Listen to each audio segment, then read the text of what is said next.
16 अप्रैल current affairs देखते हैं। इसका पहला क्वेश्चन, हाल ही में ज्वालामुखी भंवर के छल्ले का उत्पादन करने वाला ज्वालामुखी माउंट एटना कहाँ स्थित है? माउंट एटना पूछ रहे कहाँ स्थित है। क्या छल्ला का उत्पादन करने वाला ज्वालामुखी माउंट एटना कहाँ स्थित है? ए स्पेन, बी इटली, सी यूनान या डी तुर्किस्तान है। तुर्किस्तान। ये क्या है? सेंट्रल क्रिएटर है, बेकानोवा और ये यहाँ से क्या है, धुएं के छल्ले निकल रहे। हमारा आंसर हो जाएगा, हमारा आंसर हो जाएगा कहाँ से? ये बी हो जाएगा। आंसर कौन सा हमारा? बी, इटली है। माउंट एटना इटली के सिसिल के पूर्व तट पर स्थित एक सक्रिय स्ट्रेटो वोल्कानो है, यानी ज्वालामुखी है। यह यूरोप का सबसे सक्रिय ज्वालामुखी है और विश्व स्तर पर सबसे बड़ा ज्वालामुखी है, जिसमें 1500 ईसा पूर्व में ज्वालामुखी गतिविधि का रिकॉर्ड इतिहास है। गतिविधि का रिकॉर्ड इतिहास है। प्रश्न संख्या 2 देखते हैं। पुरुषों का विश्व रिकॉर्ड तोड़ने के लिए माइकोलस एलेक्ना ने डिस्कस थ्रो में कितनी दूरी हासिल की? ठीक है। ए 74.35 मीटर, बी 71.39 मीटर, सी 72.21 मीटर या डी 74.08 मीटर। हमारा आंसर ये 74.35 मीटर तक ये इन्होंने क्या किया, थ्रो किया था। कौन? माइकोलस एलेक्ना। ठीक, कहा कितनी दूर तक फेंका था ये डिस्कस थ्रो? 74.35 मीटर तक। माइकोलस एलेक्ना ने डिस्कस थ्रो में 74.35 मीटर की दूरी हासिल की, जो पहले 74.08 मीटर पर जुर्गेन शुल्ट द्वारा बनाए गए पुरुषों के विश्व रिकॉर्ड को तोड़ दिया। यह उल्लेखनीय उपलब्धि रमोना में ओक्लाहोमा थ्रो सीरीज की बैठक में हुई, जिसमें अलेक्ना की असाधारण प्रतिभा और समर्पण का प्रदर्शन किया।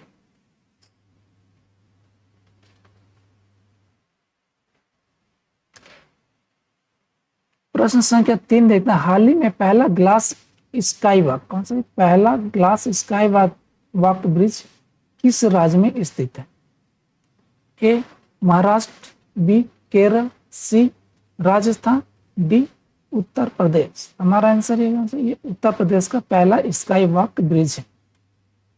अब उत्तर प्रदेश में glass sky walk bridge Chitrakoot में तुलसी झरने पर स्थित है। कौन से झरने पर स्थित है? ये तुलसी झरने पर स्थित है। ये कहाँ पे? चित्रकूट, उत्तर प्रदेश के चित्रकूट में ग्लास स्काई वॉक ब्रिज को बनाया गया, जो तुलसी झरने पर स्थित है। यह प्राकृतिक परिवेश में मिश्रण करने के लिए डिजाइन किया गया है और आश्चर्यजनक मनोरम दृश्य प्रस्तुत करता है, जो इस क्षेत्र में इको टूरिज्म में योगदान देता है।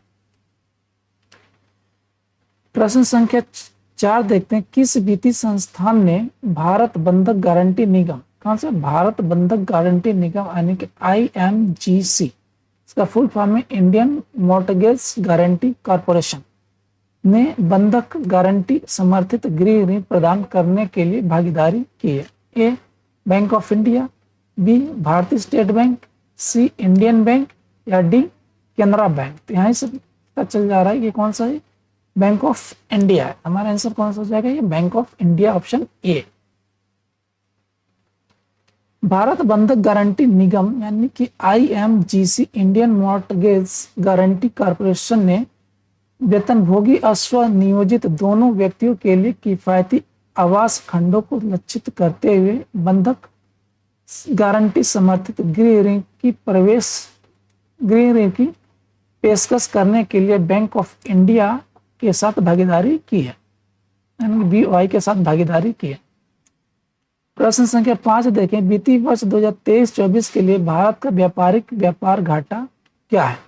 A 89.55 billion dollar, B 410.68 billion dollar, C 571.28 billion dollar, या डी 240.2 बिलियन डॉलर।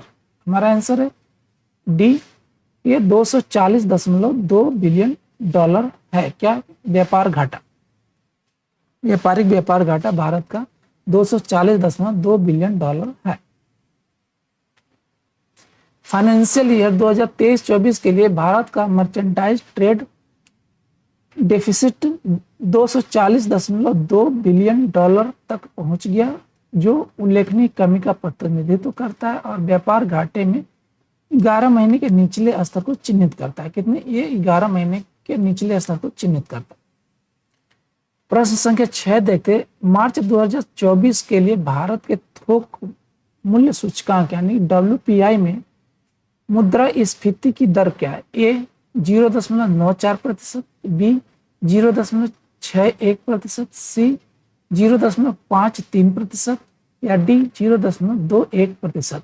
हमारा आंसर हो जाएगा ये सी 0.53% है इसका मुद्रास्फीति। किसमें? WPI में मुद्रास्फीति की दर कितना? 0.56 है। ये दिया हुआ मार्च का। वेजिटेबल में इन्फ्लेशन कितना? 19.52%। मैन्युफैक्चर प्रोडक्ट इन्फ्लेशन कितना? -0.85%। उसके बाद ये प्राइमरी आर्टिकल्स इन्फ्लेशन के 4.51%। ओनियन इन्फ्लेशन कितना? ये 56.99%। उसके पास ये आ जाएगा फ्यूल पावर इन्फ्लेशन कितना? -0.77%। और यहाँ पोटैटो इन्फ्लेशन क्या है? ये 52.96%। उसके बाद यहाँ पर आ जाएगा एक का कितना है? -1.86%। फिर सेरिल्स इन्फ्लेशन में कितना? 9.04%। मार्च 2024 में भारत के थोक मूल्य सूचकांक यानी WPI में 0.53% मुद्रास्फीति दर्ज की, जो खाद्य, बिजली, पेट्रोलियम, मशीनरी, विनिर्माण जैसे विभिन्न क्षेत्रों में मूल्य वृद्धि से प्रेरित है। प्रश्न संख्या 7 देखते हैं। कतर के खिलाफ ACC mains T20I premiere cup संघर्ष के दौरान एक ही ओवर में 6 छक्के कितने मारे? 6 छक्के लगाने वाले नेपाली क्रिकेटर कौन है? कितने? एक ओवर में 6 छक्के मारे थे। ए वीरेंद्र कुमार, बी दीपेंद्र सिंह, सी अनिल गौतम, या डी सूर्य थापा। हमारा आंसर ये कौन है? दीपेंद्र सिंह है। कौन सा? ये नेपाली क्रिकेटर है। किसमें मारे? कतर के खिलाफ ACC मेंस में 20I प्रीमियर कप संघर्ष के दौरान। दीपेंद्र सिंह एरी ने कतर के खिलाफ ACC mains T20I premiere cup संघर्ष के दौरान एक ओवर में 6 छक्के लगाने की उल्लेखनीय उपलब्धि हासिल की। नेपाली क्रिकेटर में एक उभरते स्टार के रूप में अपनी स्थिति मजबूत की और इस उपलब्धि के साथ क्रिकेटरों की कुलीन क्लब में शामिल हो गए, यानी कि एलिट क्लब में शामिल हो गए हैं। कौन? दीपेंद्र सिंह एरिक। प्रश्न संख्या 8 देखते हैं। LIC ने हिंदुस्तान यूनिलीवर में अपनी इक्विटी हिस्सेदारी कितने प्रतिशत बढ़ाई? ए 1%, बी 3%, सी 5.01%, या डी 7%। हमारा आंसर ये सी 5.01%। इस LIC ने हिंदुस्तान लीवर में अपनी इक्विटी हिस्सेदारी बढ़ाई है। कितना? 5.01%। LIC ने हिंदुस्तान यूनिलीवर में अपनी इक्विटी हिस्सेदारी 5.01% बढ़ा दी, जो इसकी निवेश रणनीति में एक महत्वपूर्ण कदम का संकेत देता है। यह कदम बाजार की चुनौतियों के बीच भी हिंदुस्तान यूनिलीवर की दीर्घकालिक विकास क्षमता में LIC के मजबूत विश्वास को दर्शाता है। यह एक अग्रणी FMCG कंपनी के रूप में अपनी स्थिति को मजबूत करने के लिए एक रणनीतिक निर्णय को इंगित करता है। प्रश्न संख्या 9 देखते हैं, किस भारतीय राज्य की नीसी जनजाति पशु बलि, नीसी जनजाति पशु बलि के बिना लोंगटे त्योहार मनाती है? किस राज्य सरकार की नीसी जनजाति है? कौन सी नीसी जनजाति किस राज्य की? ए अरुणाचल प्रदेश, बी असम, सी नागालैंड, डी मणिपुर। हमारा आंसर ये कौन सा, ये अरुणाचल प्रदेश की जनजाति है नीसी। अरुणाचल प्रदेश में नीसी जनजाति द्वारा मनाया जाने वाला लोंगटे त्योहार अपने सांस्कृतिक महत्व और अद्वितीय रीति रिवाजों के लिए उल्लेखनीय है।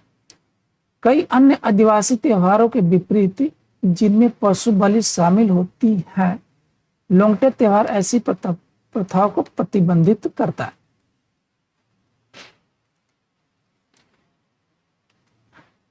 इसके बजाय त्योहार को सफेद पंखों और बांस का उपयोग करके प्रतीकात्मक सजावट की विशेषता है, जो प्रकृति और उनकी सांस्कृतिक विरासत के लिए जनजाति की श्रद्धा को उजागर करता है।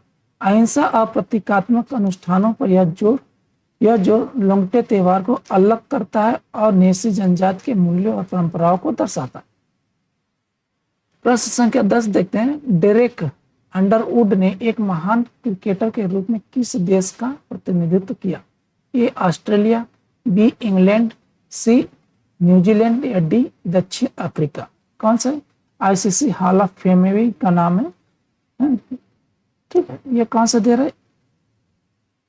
Inductive England spinner Derek Underwood, यानी कौन सा, ये किसका प्रतिनिधित्व किया? ये इंग्लैंड का। हमारा आंसर हो जाएगा कौन सा? ये इंग्लैंड। डेरेक अंडरवुड, जिनका 78 वर्ष की आयु में निधन हो गया, एक महान क्रिकेटर थे जिन्हें 15 वर्षों से अधिक समय तक इंग्लैंड का प्रतिनिधित्व करते हुए एक स्पिनर के रूप में उनके असाधारण कौशल के लिए जाना जाता था, जिससे उन्हें क्रिकेट की दुनिया में एक आइकॉन बना दिया गया।